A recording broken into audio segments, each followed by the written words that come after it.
So at the end of class last week, we had this little food and ingredients array, and I wanted you to use JavaScript to output it this way, which probably a few of you did. I know from my emails at least a few of you did, and a few of you probably didn't. So anybody who got this working, how would we output this? I want to go through this. I said you would need to use a couple loops. Okay, we will need console.log, but we're probably going to need the loop first, right? Because we're going to want to output this data this way.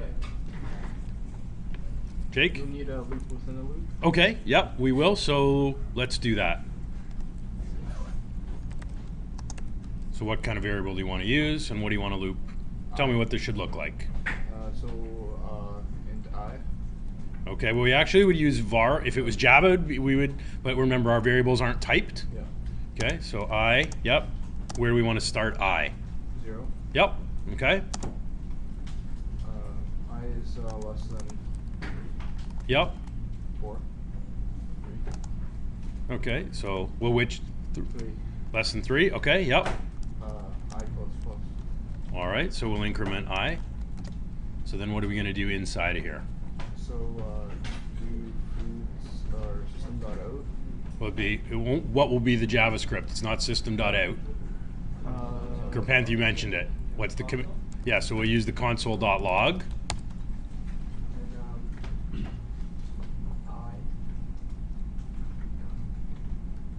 So what do we want to output first? So again, our output's got to look like this. We want a food, and then within it we want the ingredients.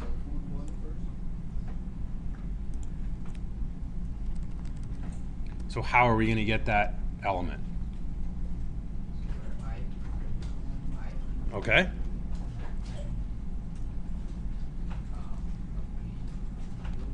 Okay, well, let's try that. Let's just try it like that and see what... We'll come back. So that's what we get, right? So we get the full array. I and then also 0. So let's try it like that. So for the first row, we'll clear. Okay, so that's good so far, right? Because we're just getting the name of the food. That's what we want. But what else are we going to have to do after each food? Amanda? Create another Okay. What variable name do you want to use? J. All right. And it's equal to 1. Okay. Why is it equal to 1 rather than 0? Because we're not using the first index, we're using the second index. Right, because we want to omit. We've already output the names of the foods. We want to start at the first ingredient. So index 1. Okay. And when do you want to loop until? Foods, I, dot length. Oops, sorry, J.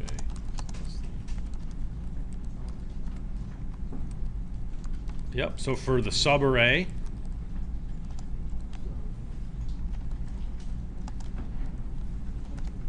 okay, and then how do you want to output these? Console.log. I just did tab plus tab plus tab. Okay, we can just put in a single tab. Yeah, plus foods. And then I and J. All right, let's try that out. So that's what we want. We get our food, and then we get an indented list of ingredients. Then we go to the next food. We get our indented list of ingredients. Now, there are a few different ways you could do this. This isn't the only possible solution, but this is basically the result we were looking for. So 2 nested arrays. The first time we're only concerned with index 0, and then for each one we're concerned with all of the other values starting from index 1 until the end. Just for the first for loop, it might be a better idea, just like we did, just like you mentioned, for the length of the array. You may want to put that in there instead of a hard-coded value, because what if we wanted to add to this array, right? It gives us more flexibility when we don't add a hard-coded value like that, right? So how could we replace that 3? Food stuff. Yep. So we could try it. Clear, and we'll get the same result, right? So now that's dynamic. If we add more foods, we don't have to recode it. Completely dynamic. Both loops are dynamic. one more thing for this one. Does anyone know, and this is the kind of, I didn't ask this in the first class, but I'll ask you now. Is this a great thing to do in the for loop declaration? Is it good to do foods.length? I'm talking about from a performance perspective. No. Is it? The answer is no, actually, right? If we were to take foods.length out and we declared a length variable, right, as an example before the for loop, right? So let's say we said length is equal to foods.length, right? Because every time, even though it has a property, right, and we put length in there, right, as opposed to foods.length, would it work the same, right? It would. And you know why it's better? Because every time I do a foods.length, I'm doing a calculation, right? So I'm doing a calculation every iteration. Now this is okay for a small array like this size, right? But what if my array was like thousands and thousands of lines, right? Or my data was really huge. As an example, I was reading from a file and I'm reading like JSON data, right? And it's really big. It'd be totally different. So this is actually best practice to unload, you know, kind of the declaration of your for loop, and by putting a static variable in there instead of something that's going to be calculated every single iteration, okay?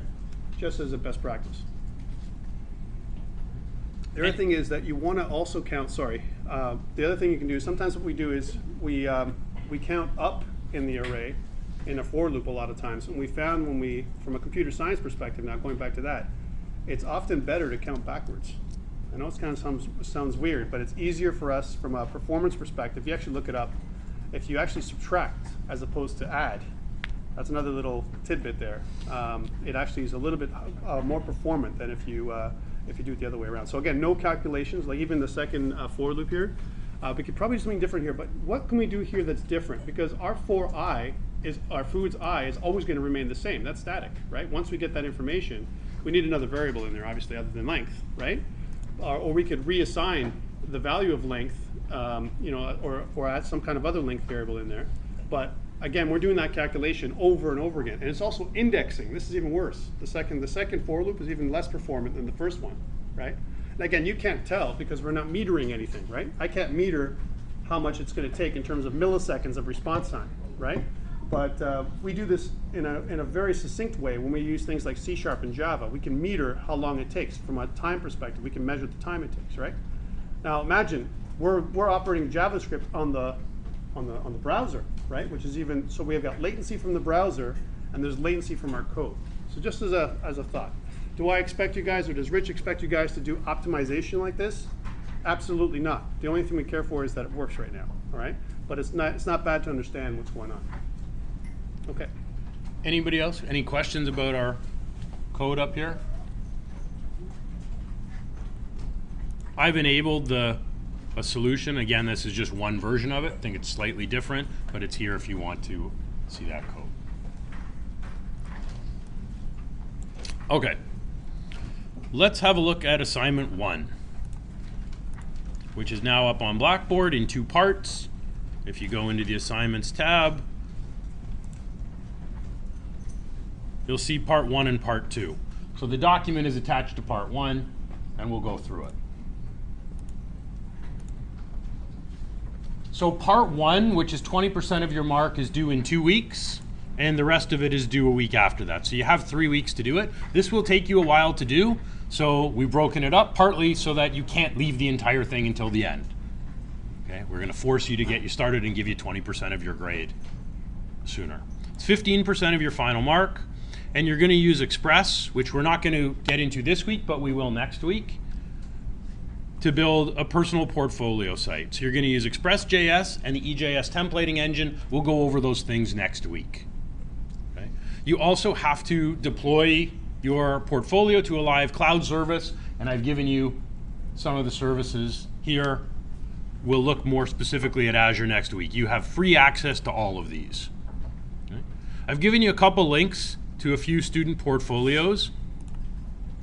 So here's one of them. So Andy graduated a few years ago. Now, in terms of design, don't be intimidated. Both of these were web students. They weren't programmer students, so they did quite a bit more design work than you do. So I don't expect this in terms of this kind of quality in terms of the overall design. But in terms of what should be on the portfolio, in terms of content, these 2 sites should give you a pretty good idea. They're also both responsive so that they will work and scale to tablets and phones. Okay, and we'll talk a little bit about the easy way to do this today. Okay, so those links are here. So you basically need a 5-page portfolio. You can have more than that if you want. So at minimum, you need home, about, project, services, and contact me.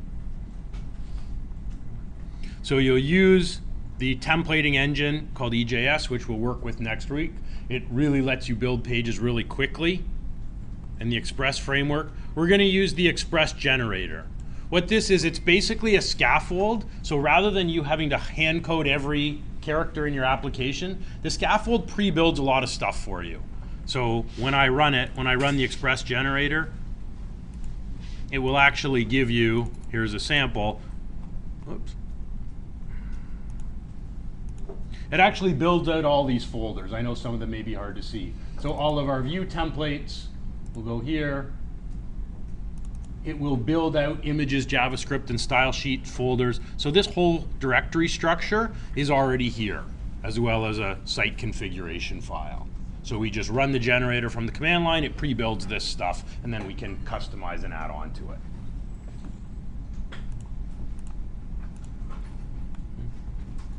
So you will have to use, you may need JavaScript, you'll have to use some CSS, and we're going to give you an easy CSS tool that you can use, or you can do your own. We'll talk about that. So we've recommended that you use Twitter Bootstrap. We're going to spend maybe a half an hour today playing around with it. How many of you have used Bootstrap before? Okay, so some of you have some familiarity with it. So you don't have to use Bootstrap. If you want to do all the CSS yourself, that's fine. If you want to use another CSS framework, that's fine. Bootstrap is recommended just because basically all the components are already there for you and we can just plug in and use it. It's less work at the end of the day. So we've laid out what pages you need. You'll need things like a header and footer, common header and footer for layout.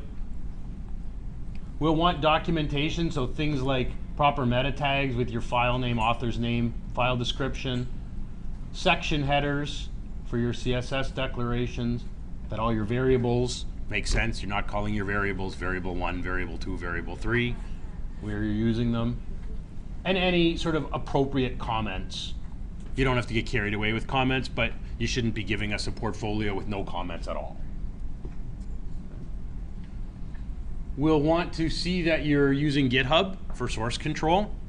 Okay, so you'll have to include links to your GitHub repositories. Now, if you've signed up for the GitHub Student Pack, then you will have access to 5 private repositories. Because this assignment is for marks, it would be a good idea to use a private rather than a public repository. So another student can't just go and look at your code and take your stuff off of GitHub. Okay. Now, when you make them private, it also means we can't see them. So how does this work? Well, if you make a private repository, if Brad makes a private repository, in order for Tom and me to have access to it, although I'll be the one grading them, you basically have to add me as a collaborator. So you just have to take my GitHub username and add me to the repository. GitHub sends me an email and says you've been added to the repository. And our GitHub links are here on Blackboard. I think I put them up inside of tools and resources. Yeah. Here's my GitHub, main GitHub page. So there's my username, and Tom's is down below. So you just have to add mine or both of our usernames to your private repository, and then we have access to it. Nobody else will. So part of the thing we're going to evaluate is that you're making regular commits. So part of the idea of putting your code on GitHub is that you won't lose it, right? And that you have archives in case you break something. You can always revert back and pull out an earlier version of the file. So if we only see that you've committed one version to GitHub, well, you won't get full marks for that. We want to see that you're making regular commits. You're working on the project and pushing it to GitHub. So if you lose your computer, your house burns down, you haven't lost your project. And we talked about that last week, right? When we went over the whole Git tutorial in the first part of our class, right? How to make commits, how often to make commits, which is probably every major change is what I recommend. I know that Rich was saying at least once a day you should probably make a commit, and that you have to build up your workflow when it comes to how you build your project.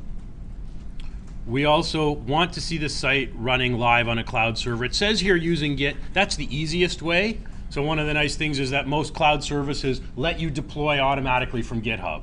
You can still use FTP, the way you did with PHP files, and upload them to the server. But generally with cloud services, you can connect your website to a GitHub repository, and the cloud service will monitor that repository, so every time you make a new commit, it automatically gets deployed, and your changes go live automatically every time.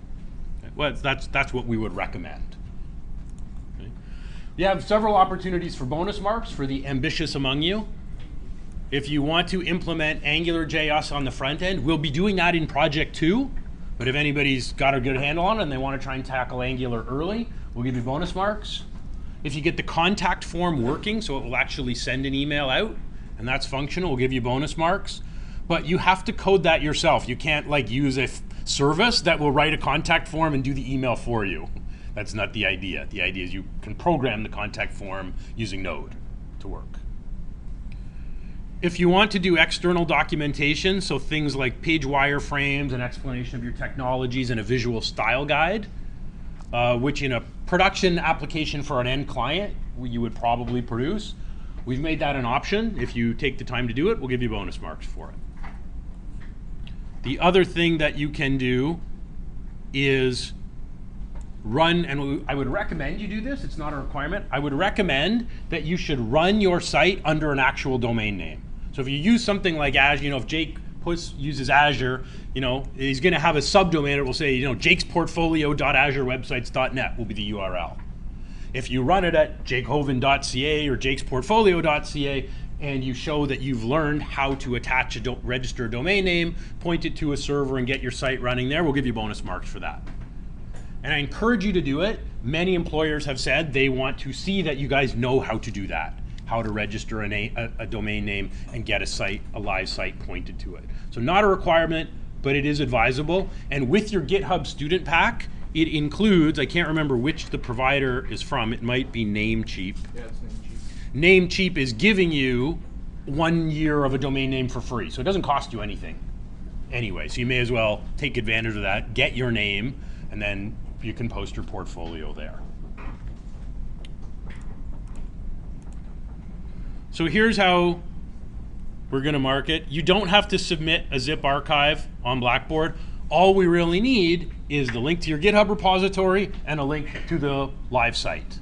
We can see the code on GitHub. We can test and run the site online. So you don't have to upload anything to Blackboard. Right?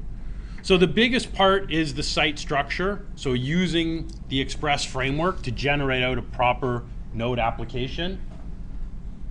So it will build out these folders for you, but then you're going to work with them and put everything in their proper place. So that's half of your mark, a few marks for the visual interface, a few marks for the performance, the internal documentation, so site header, comments, 4 marks for version control, 4 marks for deployment to the cloud. A couple of things on here I want to point out. Don't get too carried away with part 1. Okay, as I said to the class this morning, the idea is not to have you up at 4 o'clock in the morning searching for the perfect shade of green to use in your footer. That's not the idea. It's only 10% of the mark. So yes, you want this to look good. You want to be able to show it to somebody who you're asking to hire you, but don't get carried away. It's not primarily a design project. You're evaluating your ability to use Node and Express. Okay, and the marks are structured appropriately. What we want to see, so of these 4 marks here, and half of your Git and half of your cloud mark, basically 8 of the marks are due for part 1. So what I want to see for part 1 by October 7th is you have to have started. You have to have an Express site that you've committed to GitHub and deployed to the cloud. It doesn't have to be finished. It can be incomplete, but we want to see that you at least created the shell of the site and you've got it on Git and you've got it on the cloud, and that you're working on it. Okay? And then the final submission is we want to see the final product. So you basically just post the 2 links twice. So here's part 1, here's my link to where I'm at so far. Here's the GitHub repository so you can see how far I am with the code. Here's the link to where it is so far on the server, half finished, part way finished. And then you'll just, the next week, just resubmit the same links. Okay, so we know that it's done. So all you have to do is submit 2 URLs twice. Right? So you can leave the whole thing to the end. You don't have to submit part 1, but you're punting 20% of your mark. Right? That's 8 marks of the 40 is for making sure you have at least a beta site up and running online in 2 weeks. And then you have an additional week to finish it. 20% late per day is the late deduction. Okay. You can use some third-party code with these conditions. Okay. So if you're going to use code from somewhere else, you need to make a comment as to where that code came from and what it does. Okay. You also can't copy the entire application, only 10%. You can find features. Oh, I like this functionality. I want to use it from here. That's fine. You can't take someone else's entire site and submit it to us, obviously, as your assignment. Okay. And if you're not sure at all, then you should need written approval. So say, hey, Rich, I want to use this code. Here's the link. Here's what I want to do. Is this okay? So as long as you tell us where it's coming from, that's going to be okay. So I'm going to ask Rich the same question I asked him earlier today, which is, okay, Rich, I'm going to act like the interviewer. Rich, is it okay that they use your code that you show in class for their assignment? Yes and no. Okay, what's the answer? What's the yes and what's the no to that? What do you guys think? The code you see in class. So if we put some code up, can you use it? Which parts can you use? Which parts can't you use? Well, if we show you our portfolio site, if I show you my portfolio site and you take it and use it, that would be bad, right? That would be a bad thing to do. But what about things like, we're showing you the Express generator. Can you use that? Yeah, we're asking you to use it. How about just Node and the stuff that we see from our training information? That's okay. If we tell you what to do, and if we put it in our PowerPoint slides, probably it's okay, right? Again, if you're not sure, you can always ask Rich for this part. And for me, we're going to the same disclaimer is going to be on my assignments in the second half, right? So if you're unsure about something, ask. You can't get into trouble that way. Does everybody understand what it is we're asking you to do? We just look at one more site. Remember Yep. that we did that last time? I don't know if you still have it. Awards. The award site. It's AWWWRDS, right? Awards, 3 W's, yeah. If you just look for that, that should be good. I'm not sure if it's org. Is it org? It is. So the award site here, and if you look for a portfolio, right? Actually, there's some really good examples of portfolio sites and different things up here. Now, these are super sites, right? These are sites that have been there. They've submitted themselves to be reviewed by these award site, which is kind of like a review site for different websites. So don't worry, you don't have to be like this. But the great thing about this is, and again, I use it in my own work. We have I do this web design stuff on a regular basis now. We use it to say, so what do I like about this? Do I like this? What piece parts do I like and not like? So this is one way of kind of getting an idea of what you want on your site that's doable. Okay, keep it in mind that it has to be doable for you at your level. Number one. Second thing is things you don't like. Don't include the stuff. You sit there and go, that's an eyesore. Like, don't include that in your site. You don't want that. So it's some good places to get ideas. And the other thing I kind of caution the class in the morning is, maybe it's a good opportunity for you guys to put together a plan, because this is a larger kind of assignment. Even though it looks 15%, looks kind of doable, small or whatever, and we've done these 5-page sites before, right, with maybe different names. Instead of projects, it's products. Most sites are like that. If you actually look online, the majority of sites are like these some variation of these 5 pages that we've asked you to do, right? Put together like a little wireframe, a drawing. Whether you draw it by hand or whether you use some tools, and there's lots of tools out there that help you wireframe, to kind of put together a plan for yourself before you do any coding, right? Or before you actually do anything with HTML5 and CSS or Bootstrap. Draw it out and see what you want to try and get, and then aim for that, right? And if it's undoable, if it takes you a long time to draw it out, or if you find yourself drawing lots of wireframes, you're doing too much. Because remember, it's only worth four marks out of 40, right? Your front end, the way it looks, right? Focus on your functionality. That's what this thing's about. I just want to reiterate that, because some people find themselves writing themselves into a coding hole, right? Like a black hole that they can never escape from, right? We don't want that. So don't bite off more than you can chew on this one. Do a little bit of a plan for yourself. And that's why, if you go back to the assignment, Rich, that's why there's this optional section there that says, hey, you can do a little design document or a style guide, right? And optional site features C, right? And you can get a few marks for it. So if you're going to do some planning, right, submit that so you can get some bonus marks. This is a great opportunity for you guys. And like Rich said earlier, it's what the industry demands. It's not something that you can do. You can't just go write a website these days for small to medium-sized business and say, here it is, bye-bye. Right? You need to give them something. You say, okay, guys, in your next iteration of your website, here's your style guide. You can pass this on to the next design group, or maybe for you, you're going to take it on. You can look at what you did last time to understand as a visual representation of what you did in the last revision. Okay? I may even have something like that. So this would be a fairly sophisticated example. This is 29 pages, but of a style guide. You know, what kinds of things, so it would be describing these kinds, so these are the kinds of things, if you're going to do this, that would be in here. Let's see if we just scroll down here. So here would be a sample style guide some students did for a project they did for the engineering department, so they talked about logo usage, sizing, what colors would be used, what fonts.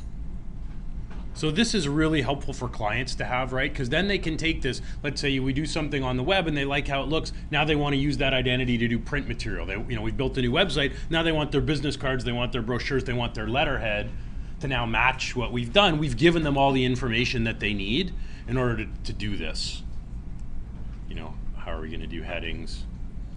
This is also really helpful. This is kind of like, just like comments are professional courtesy among programmers, style guides are professional courtesy among designers, right? We're going to take over a project because we have to make design changes. Well, it would be great if whoever designed the current site application, the current brand, gave us this, that our client had this, so that we could take, and we're not guessing and trying to reverse engineer all of the designs and styles. We have a document that outlines them all. In terms of the plans, so here they've done mock-ups, what it's going to look like. So these students figured out what this application, they mocked it all up before they ever built it. So they weren't trying to make design decisions about where things should go and what it should look like at the same time they were building it. So they did all of this work ahead of time. That's why it's so important. Imagine you're working with you're not on your own. Like right now you're building your own little portfolio site, right? And it's going to work with Express and Note. Okay, fine. But what about in the future? Especially on your project, you're going to do a group project for me, right, in the second half. Imagine not having any plan, right? And both of you you're trying to figure out what to do, right? What to come out with. It's really challenging when both people don't have any kind of plan. So, although it's not mandatory, I highly encourage you guys to do this optional piece. It's another thing that that'll help you as a web developer and even as a software developer. Because even on the software side, we still do design documents. I do a lot of game development as well, and I'll tell you right now, we have game design documents, right? A GDD, right? No matter what we do, there's some kind of documentation we can refer back to and say, hey, what was the plan? Here's my plan, and here's my output. Here's my plan, and here's my result. Here's my estimate, and here's my actual, right? I want to be able to compare the two, right? So it's a really good way of doing things. Is there anything you're not clear about in terms of what you need to do and what we're asking for? I'm going to be the interviewer again. So Rich, I really like the fact that it's broken up between these 2 weeks. You don't have to submit the whole project 3 weeks from now.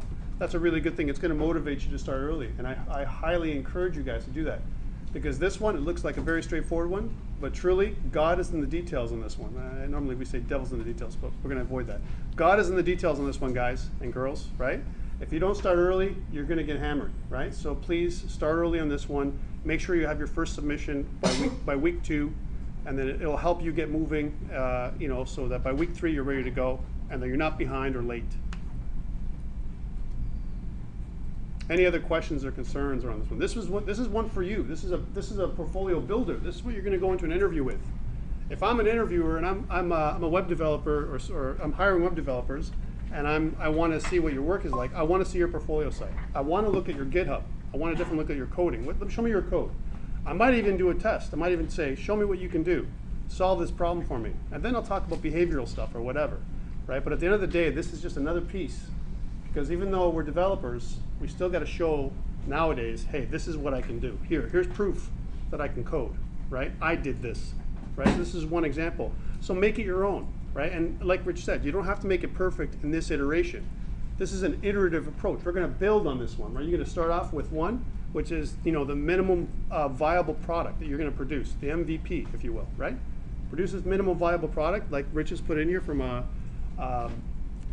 rubric perspective. It's kind of outlined nicely here. And then as we go forward, we can build upon this, especially on the second half, okay? I think that's it for the assignment. Okay. Maybe you want to stop recording and then, That's fine. okay. So we should take a quick look at, we'll probably spend maybe half an hour or so. We should have a look before we dive into Node at Bootstrap. So again, we've recommended that you use it. We're gonna use Bootstrap. We won't really use Bootstrap today, but we'll be using it in all of the Node files that we do. To give you a kind of a quick sample of what it looks like when you guys do your enterprise computing class, which would probably be next summer, very likely with this guy. We tend to use Bootstrap in that class, just for laying out and formatting. I know a few of you have already taken the class. So here is a simple application we built in COMP2007, which for those of you who haven't taken it, you'll be taking it in your fourth semester here. So we've used Bootstrap just for basic styling. So things like our forms, buttons.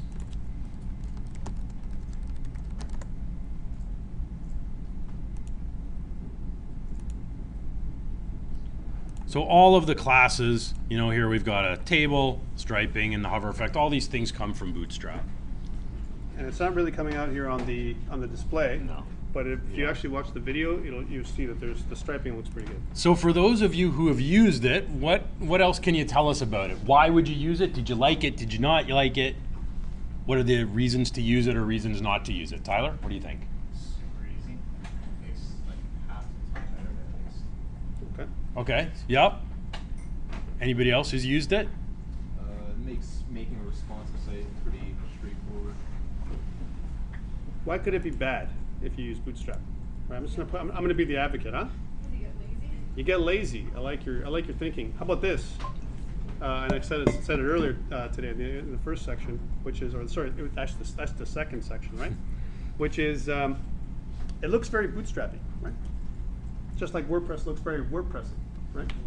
We don't want to make a site that looks like every other site, right? So it's great from a rapid application development to use Bootstrap to shore up the holes in your CSS knowledge. You're not a CSS guru. Bootstrap gives you superpowers, right? Is it great to use just Bootstrap and that's it? I don't think so. I think, in my opinion, in a real world scenario, you probably want to use your own custom CSS. What about for our assignment number 1, right? Use Bootstrap, right? Why? We don't have time, right? You're learning a skill.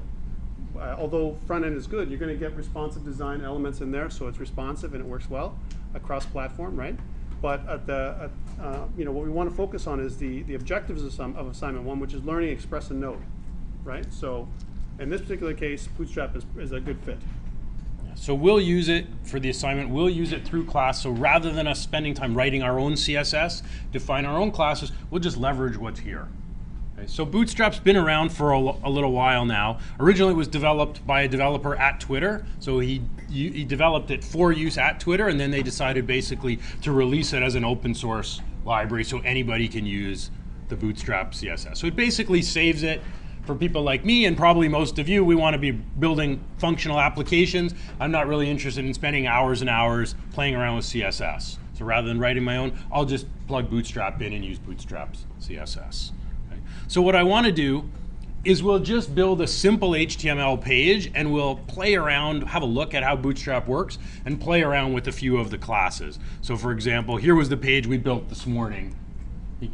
So we built a simple nav bar and we built a login, username, password with a button. So we just implemented a few of the classes in Bootstrap.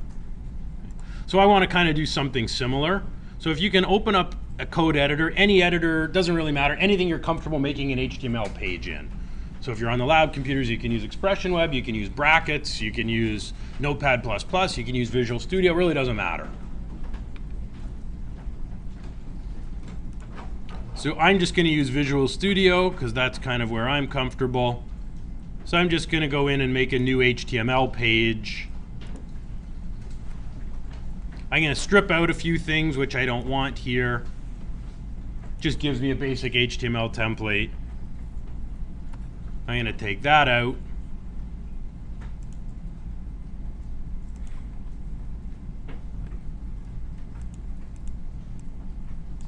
And I'll just save this one as a Bootstrap test.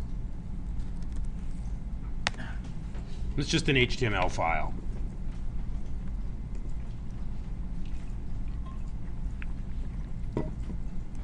So actually, I'm going to do it a little bit in reverse of how I did it this morning. Let's put on a little bit of basic HTML, unstyled. We'll see how the page looks in the browser, and then we can add some of the Bootstrap classes to reformat our page without really modifying the HTML. And are you using Visual Studio Web Essentials, Rich? Yeah, I can't. I don't know if you do. Yeah, but No. download it quickly. It's 18 meg, right? I'll show you I'll show you some shortcuts. Okay. Actually, what Well, want me to do for, it for you? you know what? Or I'm no just going to time? go ahead. Yeah, not so. All right, go ahead. So I'm just going to put on a navigation bar. We'll put on a few links.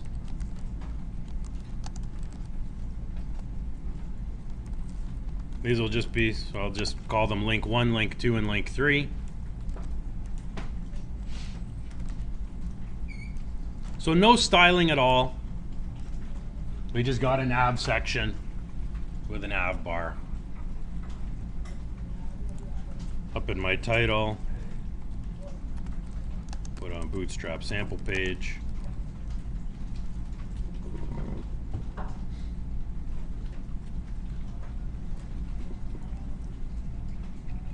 Now you guys should be all familiar with this. This is like basic HTML.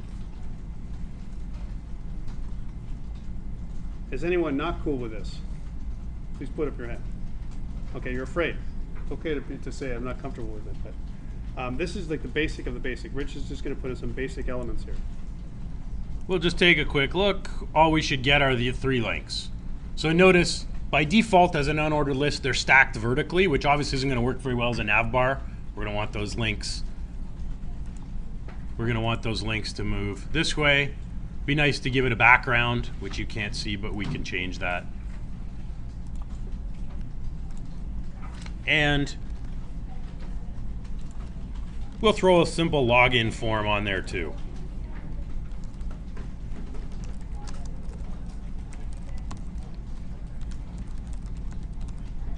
So I'll put on a label and an input box. I know this is familiar to everybody because we did all this in Intro to Web. So I'll put on a label and input for username. I'll put on a label and input for password.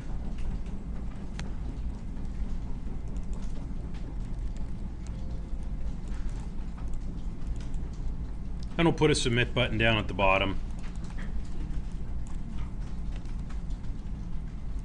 We'll also add a type attribute, not that it really matters.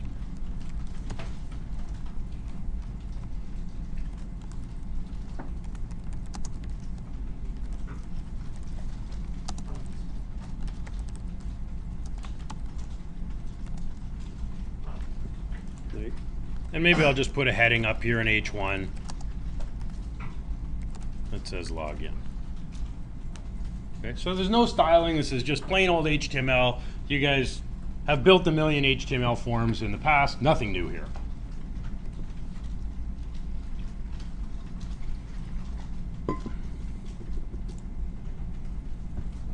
So all we added was from lines 10 to lines 26, nav bar and a form.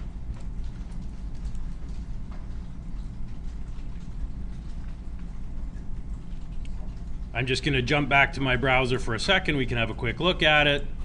There's our lovely page.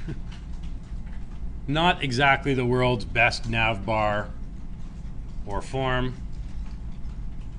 but that's what it should look like with no CSS whatsoever. Actually, this reminds me of pages from the 90s, right?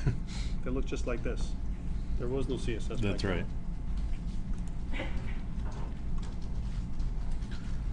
So what we want to do is we want to use the Bootstrap style sheet so we can implement some of the classes that Bootstrap offers, and we can kind of get a sense of how they work. So we have a couple of choices. Just here, I can leave that up, I think, so you can see the code.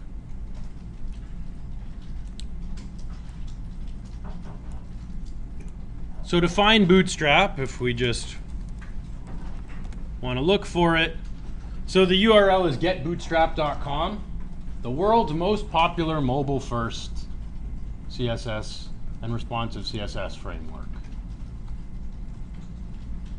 So notice it says mobile first, so that's important, right?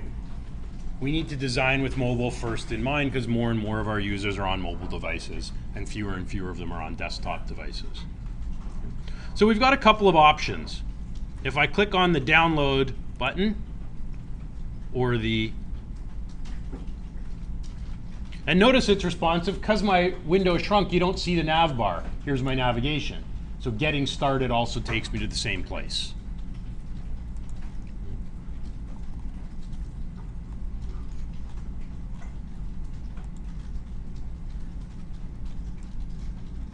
So we can download it if we want. So this will give us a local copy of the CSS files and JavaScript that comes along with it.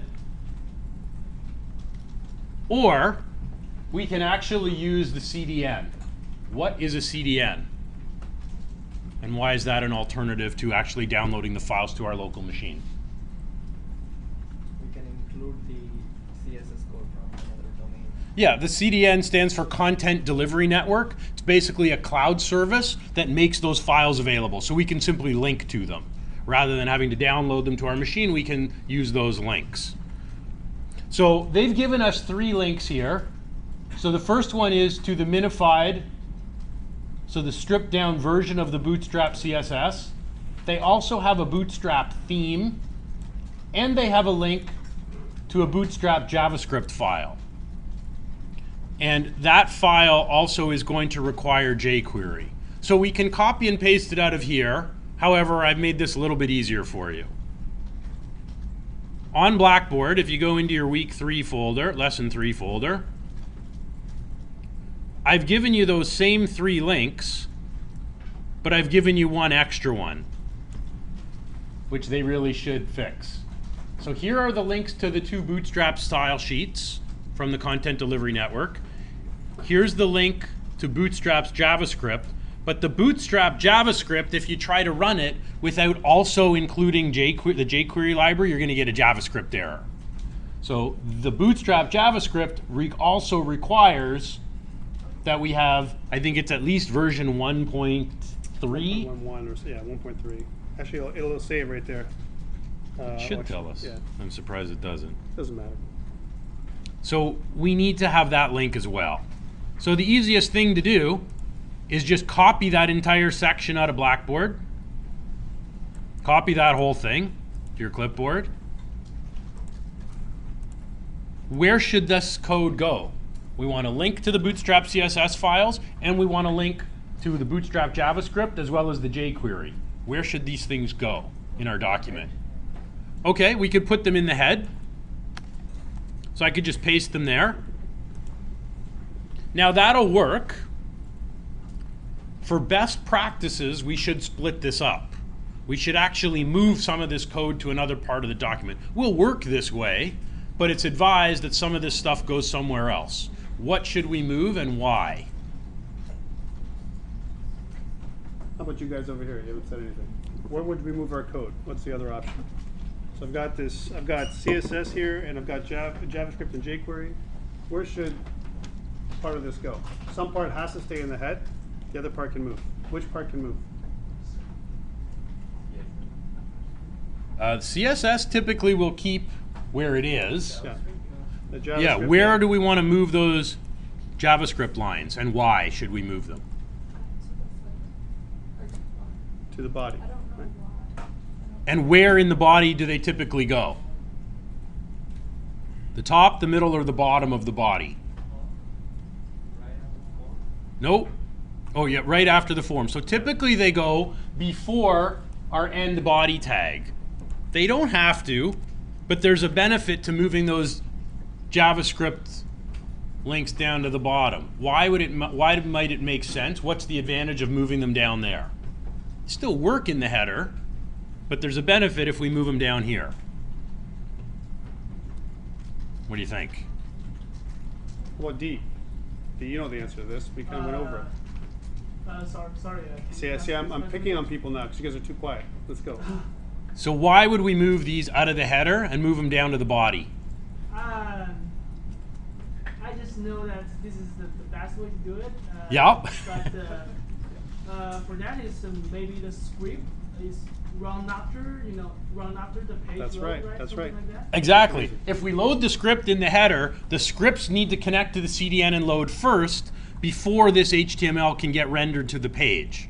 So if these scripts are really long or we have a slow connection to the CDN, the page is going to be slow to render the output. By rendering the HTML output to the browser first and connecting to the link second, this part's invisible, so the user doesn't see this. So this doesn't slow down our HTML output. So the page will render faster, potentially. Remember that when the browser is reading the stuff that you're putting into the page, right, it's reading it one line at a time. When it goes to fetch the libraries, right, if it's big libraries of like JavaScript or jQuery, as an example, right, it's going to take some time for it to read. So you want, like Rich is saying, to render the page first, then read in the libraries. And for us, it's going to be, the effect is going to be almost imperceptible in terms of functionality, right? So that's why you do that. So we haven't actually added any classes, but still if I go back and refresh my page now, we should notice a few changes with the fact we've linked to Bootstrap. What change is obvious now that we've linked? Even without applying any particular class, obviously a few of our HTML tags are affected by the style sheet. What do you notice that's different? Font's been default font's been changed. Size. Yep, size. Buttons. List. Yep, the button's a little different. Okay, the color's a little different as well. Now, one of the #1 ways, if you want to use Bootstrap but you don't want your site to look too much like Bootstrap, one of the primary things I would recommend is create your own style sheet and change the default font. Right? Because all the Bootstrap style sheet, all the fonts will be the same. So use a font other than, and if we want to know, okay, what font is this? Well, an easy way to check, if we just right click and choose Inspect Element, we can actually see, perhaps here, so here's our color. So inherited from the body. I know it's a little hard to see. So Helvetica is the default Bootstrap font. Now, we can't change the Bootstrap file in this case because we didn't download it, right? We're linking to the file in the cloud on the CDN. So we can't make changes. If we want to make changes to the Bootstrap file directly, that's fine, but we have to download it and link to our file, make changes to that CSS file, and then we can use it locally. Or we can also add our own style sheet and link to that, and we can override the default body font if we want. So you have some options as to how you do it. I want to interject one thing. So we talked about the CDN. The other option, like Rich talked about earlier, is downloading the actual CSS and JavaScript files. And you may want to do that if you're not connected to the internet and testing your stuff out, right? Because if you're not connected to the internet, there is no content delivery network. So you're on a train, a plane, you're in motion, you don't have access to a Wi-Fi or something, you probably want to download, as a developer, the local files or CSS in your JavaScript. But the CDN is way better for a couple of reasons. From a production perspective, right? If other people have linked to the CDN before, they've probably already cached the jQuery and the Bootstrap inside their browser. So it's going to load faster. So there's a performance gain from doing that as well.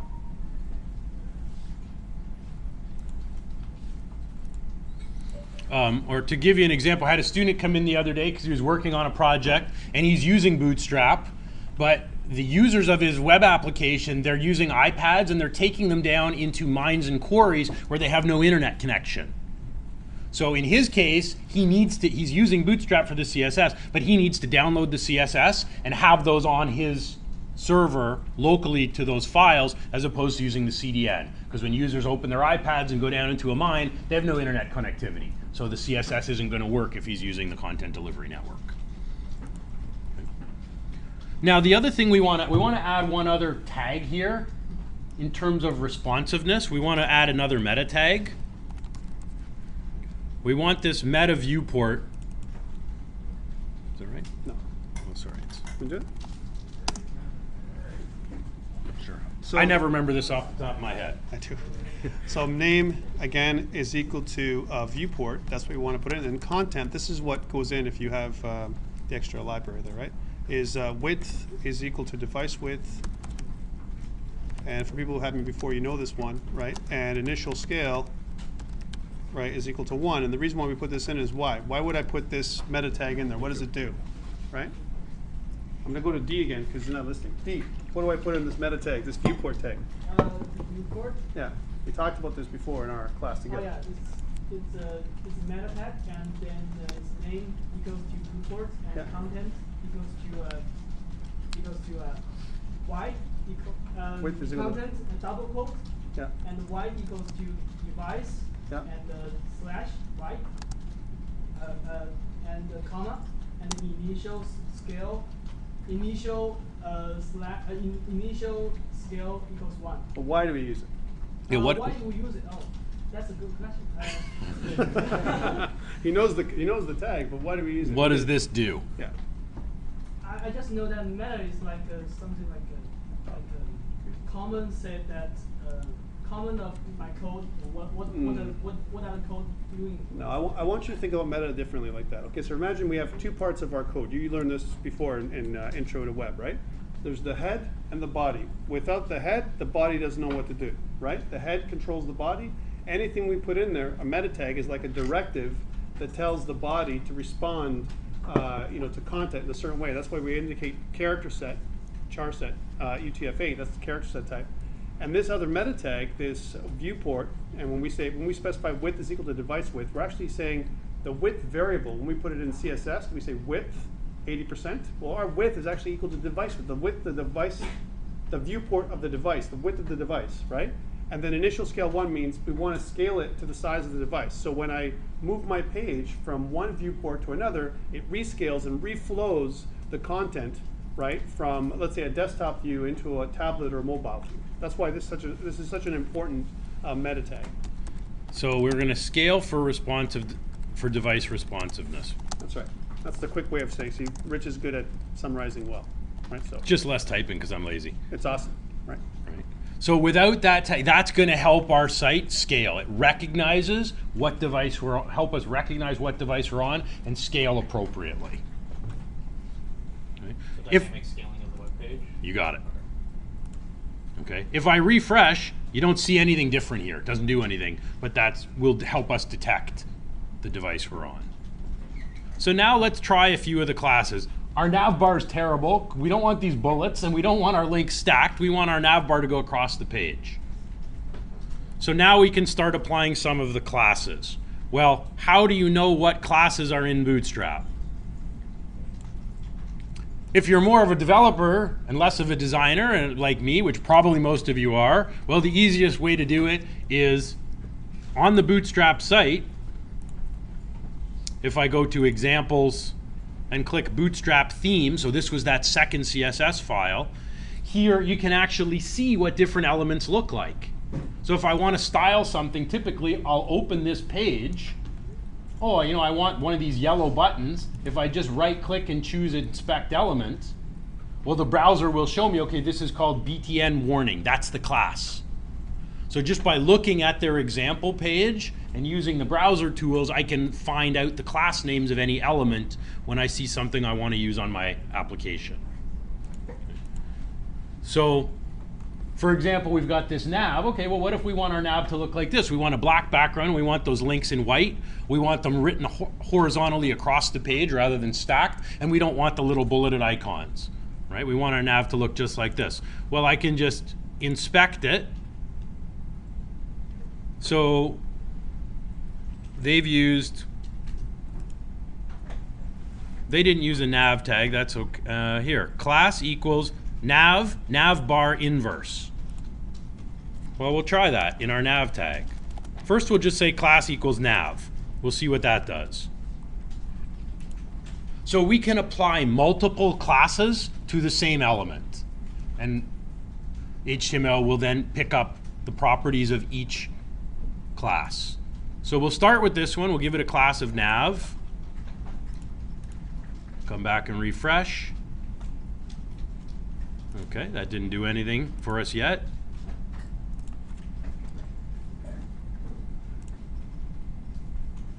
Where was it? Oh, because it should be nav bar, not nav. Nav bar is the class we want to use. So this is largely trial and error. We'll use these every week, and soon we're going to start to know our way around some of the classes. Even for me, it's still a learning process, and I've been using Bootstrap for a while. So we'll give it a class of navbar.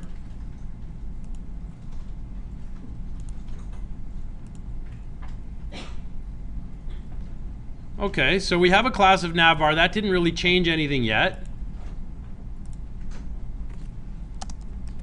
We'll add this navbar inverse. That should give us a black background.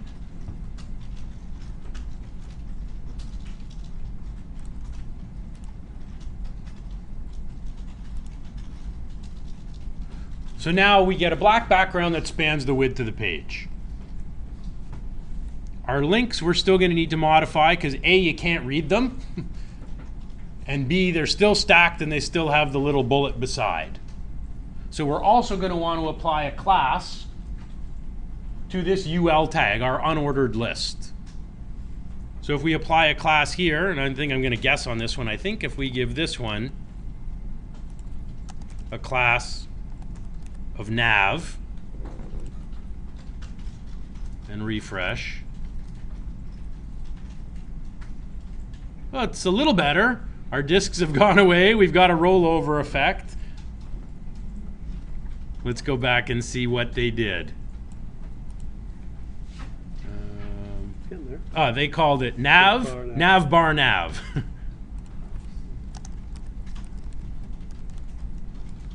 I think that's the class we need on our list.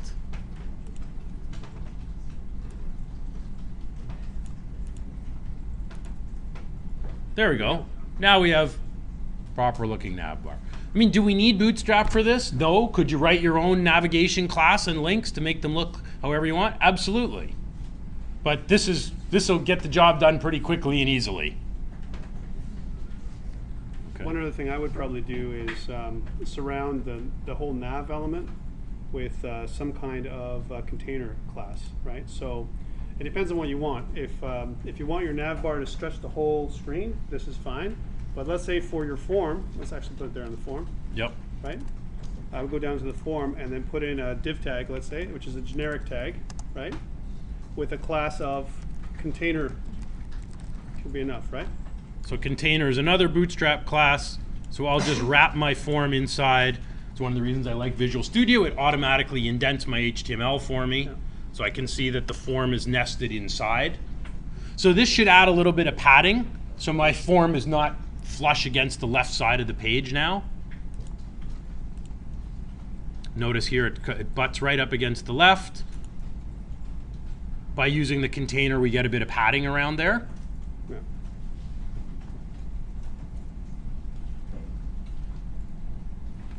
And now the other thing I want to do is just set up our form a little bit. I want it to be stacked. We don't want it running across the page horizontally. We want username, username box, underneath password, password box, and then we want our login button. So we can add a few more classes.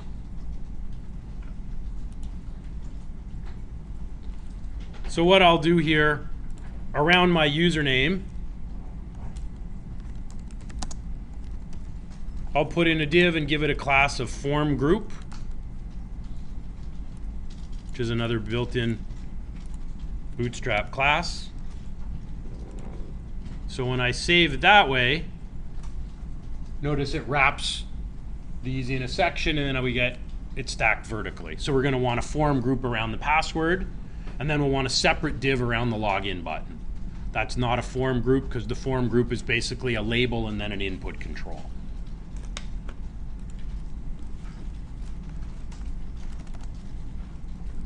So what are you noticing here? You're noticing that we have common elements, HTML5 elements, and we're using Bootstrap classes to, again, mark up those elements, right? And add the built-in classes from Bootstrap onto our page, right? To affect our page without us writing any CSS at all, right? That's really the magic of Bootstrap. Yeah, we're just leveraging the CSS that's available to us in the cloud through the content delivery network. So we've got username and password wrapped. Now, there's a couple other things I want to do. I want to do two other things. What should we do with the login button? I would suggest there's two things we probably want to do with it. Make it pretty. Let's make it pretty. All right, well, we'll go back to the theme. So here are all the button classes in different sizes. What do you want the button to look like? Danger. Danger? Okay, so if I just inspect the element, here's my class, btn-danger. And we can also set the size of it. We'll leave the default size. So if we just put a class on our button, so btn for button and then btn-danger, that should make the button red with white text. And it'll actually restyle the button a little bit bigger as well. Yep, and we can control the size. So if I refresh, yep, our button's bigger. We could make it smaller if we wanted to, and it's applied that class. We should probably do one other thing with the button. Place it beside the form. We could put it beside where exactly would be the best place for it to go. When you say beside, like you want it beside the password button? Lower to the left. Sorry, right. Well, we could put it at the bottom right. Any other suggestions of where it should go? Let's go here for a second. Let's just pick a login page. Let's go to Google. Right. Typically, we find the button immediately underneath, aligned nicely. So we want to align it underneath our two text boxes. The other thing about Bootstrap that I didn't mention, some of you who have worked with Bootstrap before, maybe someone can answer this question. How does Bootstrap manage positioning? So we can position elements, align them together. How does it do it? They make their own like margins and stuff. Yep, they have. Can you be a bit more specific? I'll answer if you want. Oh, there we Tyler? go. They have columns, so they go by 12. Right. Bootstrap's come up with a 12-column grid. So we can decide any element on our page. If we say it's 12 columns, it will span the entire page.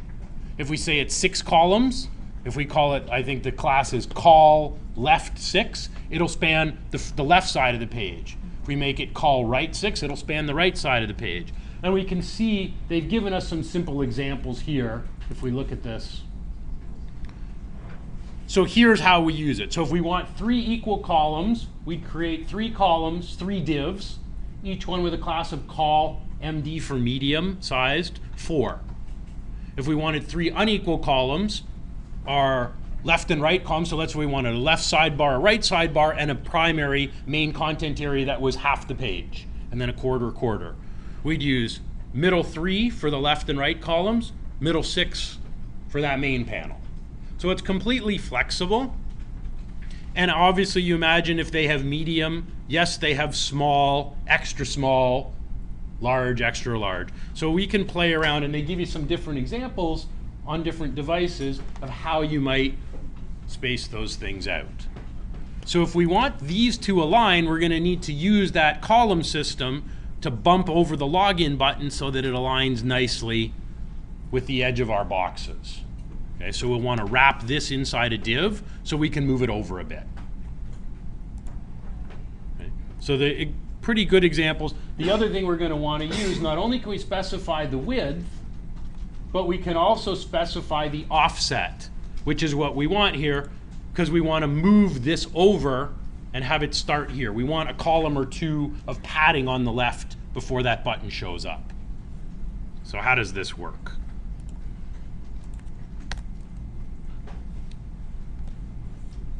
So what we'll do is in our form groups, we'll also maybe specify, actually I think we'll do it in here in our label. We'll make these all standard widths. We'll give our labels a class of call SM2. So 2 columns wide, because we might have a label that's longer. I'll add that to both my username and password label.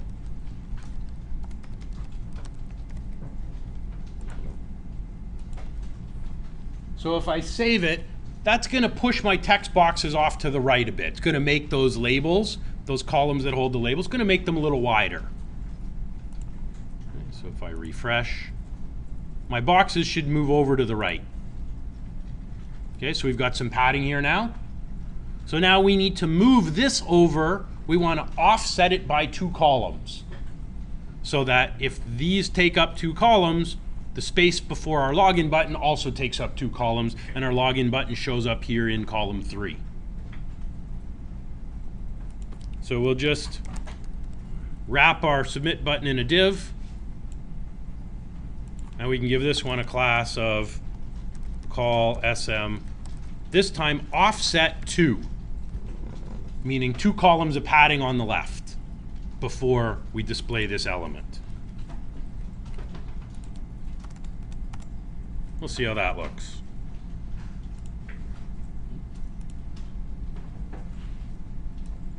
Try to make it so you can see the code and the page at the same time. So there, now our login button's nicely aligned. We have 2 columns. So our labels are 2 columns wide. So the offset or padding before our button is also 2 columns wide. And that way, the left edge of our boxes and our button align perfectly. So this is pretty simple. I mean, I could do this with regular and hand code all the CSS, but you guys would be asleep in bed tonight by the time I figured it out and made it look like this. Right? Using Bootstrap is much faster. We just have to learn our way around the classes a little bit. But this at least starts to look reasonably like a production level web application. That's good. I would add a couple things, just really simple things, because if you want to, right now what Rich has done works, but if you were going to combine it with other things and from a column perspective, and to ensure that it's going to work like that, you want to put this, wrap all this thing into a row, right? So underneath the container class, add another div. Okay. And you want to make it with a class of row, right? And so what this does is says the stuff that we're looking at here, right, for column small 2, that we've specified, right? We want to make it inside one particular row. Now, when we do that, we may not want to wrap up the button all the time, because what that does is says all this is one row. It's all one row, right? Okay. But so sometimes it can mess you up if you don't have the form groups in there. But typically when we use columns to align stuff, we put them inside of a row container, right? So that way we can, if we have other rows, other stuff, content underneath that, then it'll flow in the same columns as these ones. How about this, one more thing? What if I wanted to move my links on the top of my nav bar to the right? My nav bar, you know, I don't like my links to my left. I want them to move to the right. Is there a quick and dirty way to do that? Well, float would be the way to do that, but Bootstrap has a class for that, right? Remember, we don't want to use any CSS coding whatsoever in this particular case. How do I use a Bootstrap class to move my nav bar items to the right? Hint, hint, to the right, right? What would it be? So if you go into your nav bar, right? And I want to say, if I say, I want to move it to the right. So there's 2 possibilities. In my head, I'm thinking right. So if I just put right in there, let's see what happens, right? Or is it navbar right, right? One of the 2. Navbar right? Yeah, I'm pretty sure it is. Try navbar right. Yep, so they stay on the left, but if I put in navbar right. Boom. Now here's what happens with the navbar. And you know why this happens, right? It doesn't just do this. It shrunk the nav bar because we haven't contained our nav inside of a container at all, right? So if you put a container fluid to surround our nav bar, that might take care of that as well. Dash fluid. Yeah. And a fluid container has less margin on the right and left sides than a regular container. A container has more margin, right? And that still didn't do it. So there's something else we have to put in there to move it over And if you look at the navbar examples, that's what it'll do. So for now, just take it out, Yeah. because we don't want to mess them up. But that's what you would do if you want to move it to the right. Well, the container is okay. Just apply it to the UL instead of that. Is that what it is? Okay, there you So go. we'll apply navbar right here. Yeah, Okay, I like that suggestion. me too. And there we go. There we go. So our nav bar still spans the whole page, but our links are on the right by applying that right class. So that again, that saves you the trouble of understanding or coding your own, float right CSS, and it only affects the link that it's on, right, or the particular element that you're using. So we will use Bootstrap in every class when we're building out node application and building samples in class. We'll apply Bootstrap to it. So this would be a really easy way to get your CSS done for your portfolio. If you want to use other CSS, you want to write your own or use another framework, that's fine. This is kind of the industry standard and what we would suggest is the easiest, but the choice is up to you. Guys, that's it for me. I'm taking off. See you next week, Rich. Okay. Thanks so much. And then on to Node, I guess. Anybody have any questions about how we'd implement Bootstrap? Robert? More work. Could we start off like using this, and then what we go later on, we make our own CSS afterwards based on what we. Yep. All right. Yep, sure you could.